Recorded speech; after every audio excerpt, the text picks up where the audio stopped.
Olá, povo querido, tudo bem com você? Quarta-feira, tempinho gostoso, né? A turma não gosta, mas eu gosto. Meus queridos, eu queria falar uma coisa com vocês sobre um negócio muito atual, sabe? Porque nós passamos por bastante adversidade todos os dias, né? E por causa da grande quantidade de evangelhos por aí, tem muita gente se decepcionando muito com o evangelho. E eu queria ler um texto para vocês, ler um estudo que estava fazendo faz tempo e tem que juntar com mais algumas coisas. Entenda assim, é decepcionante o evangelho para alguns que não leem a Bíblia. É muito decepcionante, porque ele espera algo. Eu ontem mesmo estava falando com uma pessoa muito crente e fervorosa, só que me comentou algo que eu fiquei chocado, assim, porque ele também espera que Deus mude a mente dele. Isso não acontece. Então, a pessoa quando começa a andar no. Esses são mais fáceis de depois ficar tão contra o Evangelho que é complicado. Então a gente tem que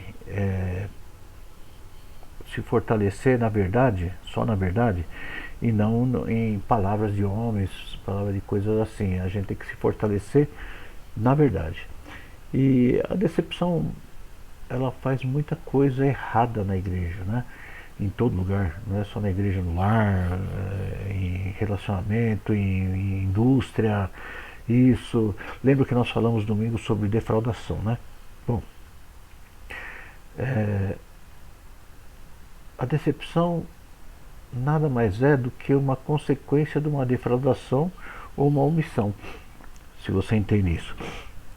Mas Deus ele nunca propôs algo que ele não fosse cumprir. Então, tudo que não aconteceu foi a nossa própria defraudação sobre nós mesmos. Nós lançamos uma palavra doida, assim, que não existe na palavra e é mal interpretada ou mal interpretada, e nós queremos o retorno de qualquer forma. Então, só vivos em Jesus mesmo para que a decepção não possa alcançar e fazer estragos nas nossas vidas. Então nós temos que ter muito firme, né? Então a decepção ela produz tristeza, esfriamento, afunda o homem nas profundezas da incapacidade. Então essa decepção faz o homem agir sem pensar nas consequências, entendeu? Por exemplo, vou dar um exemplo bem banal.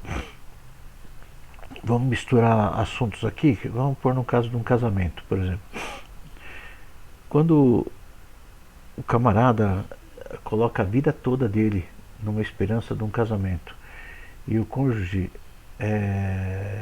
não é que ele tenha que mudar, porque mas ele prometeu algo, ele já foi bom e depois ele se torna ruim, né, de alguma área, não sei, não importa. Mas a pessoa tem na memória que ele casou com uma pessoa diferente e a pessoa mudou, ela decaiu. Algumas coisas acontecem que a pessoa muda. Às vezes entrou aquele espírito que eu falo, espírito de adultério, não é espírito de adultério de cair com outra pessoa, e sim alterou a mente, que tirou o foco do casamento. A mesma coisa o relacionamento de Deus conosco.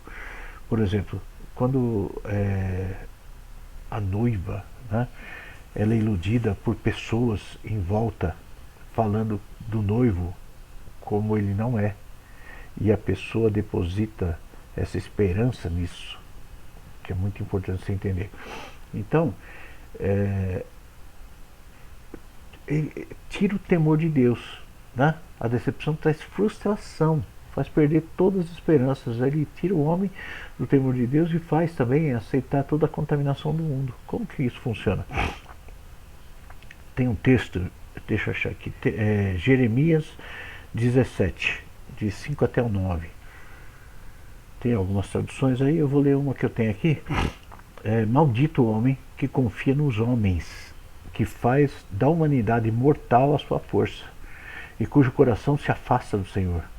Ele será como um arbusto no deserto, não verá quando vier algum bem. Habitará nos lugares áridos do deserto, numa terra salgada, onde não vive ninguém. Depois eu vou explicar sobre assim, quando o Satanás sai do teu corpo também, vamos dizer que você tinha possessão, ou muita, um processo de quase possessão. Os caras dão uns termos aí de endemoniamento, nada, já é uma coisa assim, o Satanás já vive na tua vida, né? Fala assim, e saindo da casa, andou por lugares áridos, tá? Para onde você vai quando você confia no homem? Lugares áridos, né? Do deserto. Numa terra salgada não vive ninguém. Aí depois continua aqui. Mas bendito é o homem cuja confiança está no Senhor, cuja confiança está nele. Aí entra de conhecer a palavra. Ele será como uma árvore plantada junto às águas e que estende as suas raízes para o ribeiro. Ele não temerá quando chegar o calor, porque as suas folhas estão sempre verdes. Não ficará ansiosa no ano da seca, nem deixará de dar fruto. O coração é mais enganoso que qualquer outra coisa, e a sua doença é incurável. Olha o que fala aqui. Então, pessoal, não vamos deixar ficar contaminado nosso coração. Quem é capaz de compreendê-lo? Leia aí. Eu acho que você tem que pegar a Bíblia agora e grifar Jeremias 17, de 5 a 9, tá? Para você ler sempre. Isso entra num estado de depressão. Vamos dizer, a pessoa que se decepcionou com a vida, decepcionou com o marido, decepcionou com o companheiro, decepcionou com companheira, decepcionou com filhos, decepcionou com o emprego, com a vida. Você tem que ler isso. Olha o que tem depois de Isaías 45, 22. Nós temos que transformar essa decepção em ânimo. Só que, é o que eu falo, a maioria das pessoas que se decepcionam com o Evangelho, decepcionam por não conhecer a palavra e acreditar em homens e acreditar no seu próprio coração. A maioria das pessoas acreditam no seu próprio coração. E eles não tem parâmetro assim, de certo e errado. Ele ouviu falar que Deus vai transformar água em vinho, né? Tem propósito. Senão ele não transforma, senão ele não cura, senão ele não faz milagre. A tua parte você tem que fazer, e essa parte não é ficar orando, então arriscando, não. É a sua parte de entender o que Deus quer na tua vida através da palavra. Então olha o que fala em Isaías: olhai para mim e sereis salvos, vós, todos os termos da terra, porque eu sou Deus e não há outro. Depois em Hebreus 4,16, que é bom você ler, está falando assim: chegamos, pois, com confiança ao trono da graça, para que possamos alcançar misericórdia e achar graça, a fim de sermos ajudados em tempo oportuno. Nesse mesmo Hebreus, se você ver Hebreus 10, Hebreus 4 mesmo, verso 26, se não me engano, você vê que lá previne da consequência grave do pecado. E principalmente você e eu que somos crentes. Quando fala assim que se você pecar voluntariamente, aí você vai para o deserto, né? Então, se Deus não for teu pai verdadeiro e te criar com as palavras dele, lembra? Ele cria. O que é criar um filho? É ensinar ele a viver, certo? Não é ficar olhando ele no pasto. Ele vai ensinar e o filho vai fazer. Isso era uma tradição antiga. Agora se perdeu isso, porque o pai fala, mas o filho não quer nem saber. Então, se Deus não for seu pai, a sua decepção te deixará órfão. Você está entendendo? Mas a todo quantos os receberam, deu-lhes o poder de serem feitos filhos de Deus, aos que creem no seu nome, os quais não nasceram do sangue, nem da vontade da carne, nem da vontade do homem, mas de Deus. Onde está isso? João 1, 12 até o 13. Então, decepção normalmente é uma sintonia com o pecado. Normalmente quando uma pessoa pede algo carnal para Deus, sendo que para sua concupiscência e sua vontade carnal, saindo do padrão de Deus, certo? Ele entra numa sintonia com o pecado é tudo que vai te fazer mal, então no qual traz expectativa de um progresso humano, e que Quando frustrado, causa o quê? Aversão. Aversão o quê? Do Evangelho. Não só do Evangelho. Você pode ver que existe assim, né, uma pessoa frustrada com estudo, consequência e tal, ele abandona. Vamos dizer que ele estudou 4 anos, falta um ano para ele se formar, mas no meio do curso ele vê uma decepção com a profissão, decepção com aquilo, ele abandona, né? Então, a mensagem do Evangelho, quando ela é distorcida, ela causa uma expectativa no homem carnal, né? Aquelas campanhas estranhas, você pode ver que pessoa fraca, ela vira uma religiosa muito forte. Por isso que eu crio o povo de uma forma a criar, é um termo muito forte, mas eu ensino o povo, eu crio aqueles que eu recebo como filhos e quem quer obedecer. Agora eu ensino sobre a verdade do Evangelho e para que o homem não tenha decepção nenhuma, certo? Quando a pessoa começa a acreditar em mentiras espirituais, né, que não está baseado na palavra, e porque eu vi, porque eu senti no coração, vai dar certo. Vocês pensam que eu tenho muita alegria quando eu vejo uma pessoa se frustrando nos seus planos? Quando não começa a dar certo a sua vida? Não, eu fico alegre por uma coisa, porque ele me convence do que ele me mostra. Por exemplo, quando você ensina o teu filho, assim, ó, hoje à tarde vai chover porque tem uma nuvem cinza lá em cima, né? Pode ser que não chova, concorda? Mas quando chove, é legal, porque esse conhecimento teu é verdadeiro e você creu nele e você pode transmitir para outras pessoas. Então a sua fé vai ser aumentada. Se eu aviso de um futuro para essa pessoa e essa pessoa toma cuidado e fala, pastor, aconteceu e eu estava prevenido, aconteceu tal coisa, né? E eu me livrei. Você acha que eu não fico contente? Lógico que fico. Ou eu aviso a pessoa faz e depois ela cai e depois culpa quem? A igreja, ou Deus, ou eu, por profetizar, ou então, sei lá como é que é o negócio, né? Rogar uma praga, em hipótese alguma. Eu só falo o que foi avisado e edificou minha fé, porque Deus mostrou e se cumpriu. Você está entendendo? Não que eu goste disso, eu gosto da certeza de que Deus está me usando. Isso é importante. Agora, que eu gosto de ver a derrota dos outros, não. Por que eu avisei então?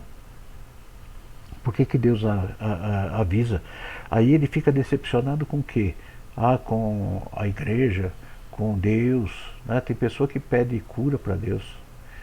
E a gente ora, faz tudo, mas eu nunca prometi cura para ninguém. Porque eu não sei os planos de Deus, eu não me meto com os planos de Deus. Então a gente ora, pedindo a vontade de Deus e que ela se abrevie para livrar a pessoa. O nosso coração é que a pessoa se livre, né? Mas se for possível, passe de mim esse cálice, mas seja conforme a tua palavra. Você entendeu? Então, a mensagem que tem na cruz, essa morte, né, se torna cada vez menos aceitável. Ninguém quer morrer, filho. Ninguém quer deixar sua vida, ninguém quer deixar sua posição de todo-poderoso, né? Muitos toleram tudo, menos a verdade. Tá entendendo? Mas a Bíblia não deixa margem nesse ponto, né? Então fala assim, ó, aquele que tem o Filho tem a vida, aquele que não tem o Filho de Deus não tem a vida. Onde está isso? 1 João 5,12. Então aquele que tem Cristo dentro, que deixou entrar, que deixou viver, que deixou dirigir, que deixou a palavra viver dentro dele mesmo, não tem problema nenhum. Então o desafio de seguir a Cristo traz uma decepção para a natureza humana. Não sei se você entendeu. O homem natural não aceita a renúncia, porque é loucura. Então a pessoa quer mudar de qualquer jeito, né? Os outros não aceitam uma decisão que pode trazer um prejuízo agora, mas vai dar um lucro futuro, lucro espiritual, né? Porque o coração está sempre nas coisas terrenas. Ele acha que Deus ele faz as nossas vontades, né? Cristo não tem nada a ver com as coisas terrenas. Ele não se mete com um monte de coisa. Ele dá sorte a todos, como fala na palavra. A sorte é dada a todos, ao ímpio e ao justo. Ímpio vai prosperar, o justo também. Ímpio vai falir, o justo também. Depende da inteligência dele. Depende do que ele fala. Mas tem pessoa que não me entende. Então, cativeiro é o quê? É o mundo. Então muitos dos que são chamados, eles vão continuar mortos espiritualmente. Porque preferem o conforto, as amizades, os negócios com ímpios, e gostam da roda dos escarnecedores, e ouvem o conselho dos pecadores, e gostam dos seus banquetes, da sua sensualidade. Então, minha filha, você já viu o que é, né? Porque só os que estão fortalecidos em Deus conseguem vencer o mundo. Porque onde está escrito isso? Porque todo aquele que é nascido de Deus vence o mundo. Você não está vencendo o mundo? Você não é nascido de Deus. E esta é a vitória que vence o mundo, a nossa fé, que é a obediência. Então, é esta vitória que vence o mundo, a obediência total. Quem é o que vence o mundo, senão aquele que crê ser Jesus, o Filho de Deus, e aquele que veio trazer a mensagem para a gente viver? Crer que Jesus é o Filho de Deus. Não é acreditar, filha. Isso aí até o diabo acredita. Crer que Jesus é Filho de Deus é fazer o que ele mandou. Está entendendo? 1 João 5, 4 e 5. Então você tem que entender que a humanidade está morta espiritualmente. Estão cativos e vão ser lançados no Hades, inferno, Seol, lago de fogo, sei lá. Você está preocupado com isso? E isso que você tem que se preocupar, meu amigo. Então, Satanás é o autor do pecado e da morte. O salário do pecado é o quê? Morte. Então muitos não querem ouvir falar de morte. O inferno causa um desconforto, então ele fala assim, prefiro não ouvir, como eu falei no meio. Então a morte espiritual é ser lançado no fogo eterno. Pode ser que você seja muito feliz aqui, pode. Você vê que um assaltante de banco, um viciado, um traficante famoso, ele tem muito dinheiro, helicópteros, carros, casas e mulheres e homens, se for mulher, ou um monte de coisa, prazer, bebida, comida de tudo melhor, ouro, prata, roupas e tudo mais. Vive 40 anos, 30, 38, morre. Tudo bem, mas ele viveu e morreu. E vai viver a eternidade. Como? Não sei. Mas não vai ser bom não. Então, mas os que estão vivos em Jesus falam com glória porque Jesus venceu a morte e nos deu a vida. Então a gente precisa ter a obediência e a perseverança para lutar contra toda a decepção e o mundo. E ficarmos firmes e constantes. Então, quando bater uma decepção em você, você separa aquilo da palavra e fala assim, isso é coisa de homem e eu nunca pude confiar. Isso eu sei que vai dar errado. Isso eu sei que eu não posso confiar, porque o ser humano é segundo o seu coração e dura uma semana, um mês. Mas você tem que ficar firme no caminho. Você não pode sair do caminho. Você tem que manter. Você tem que manter a sua direção. Então, Cristo venceu a morte e não deu a vida. Você está no lugar de Cristo. E tem que ser assim. Só que você só quer a identidade, mas não quer viver o que ele está falando, né? A gente precisa ter muita perseverança, tá? Então você precisa buscar sabedoria em Deus, em todo o seu caminhar, na palavra, só tem isso, e ter discernimento para não se contaminar com as riquezas humanas, sentimentos caídos.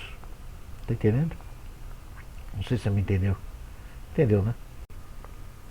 Agora, tem uma palavra também que fala assim, desperta dentre os mortos. O mundo está morto, né? O vale dos ossos secos e tal. Então por isso diz, desperta tu que dormes e levanta-te dentre os mortos e Cristo te esclarecerá. Está entendendo? Efésios 5,14. Porque o que sucede aos filhos do homem, dos homens, isso mesmo, também sucede aos animais. Ele sucede a mesma coisa. Como morre um, assim morre o outro. E todos têm o mesmo fôlego.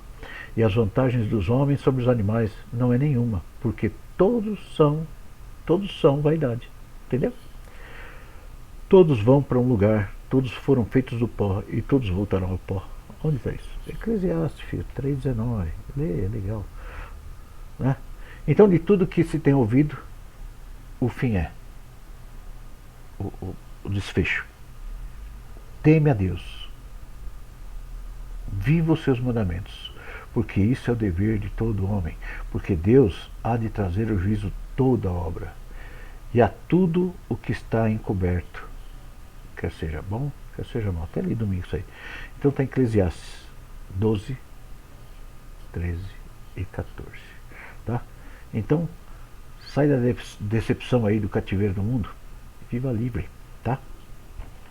Deus te abençoe, te ilumine, te dê força para vencer todas as ciladas, emboscadas que o inimigo te prepara para roubar sua coroa. Não confie, não deposite em pregadores, nem em mim, tua esperança no que eu falar, seja na palavra. Se eu estou falando dentro da palavra, se o pregador lá não está te emocionando para te seduzir, não caia nessa, certo? Confira na palavra, tudo na palavra, tudo. Se não tiver na palavra, não. Os profetas servem para avisar de coisas futuras? Sim. Eu nunca pedi para ninguém acreditar. Só que até hoje, graças a Deus, nunca falhou o que eu falei. Né? Por quê? Porque quando eu falo é porque eu tenho certeza, eu tenho um temor de Deus. Esse temor é muito grande. Eu tenho muito medo de errar. E quando eu falo, eu me invisto da verdade, da palavra. E isso é muito sério. Então, você também quando falar ou pensar, se vista da palavra. Você quer tomar uma decisão, por exemplo, né?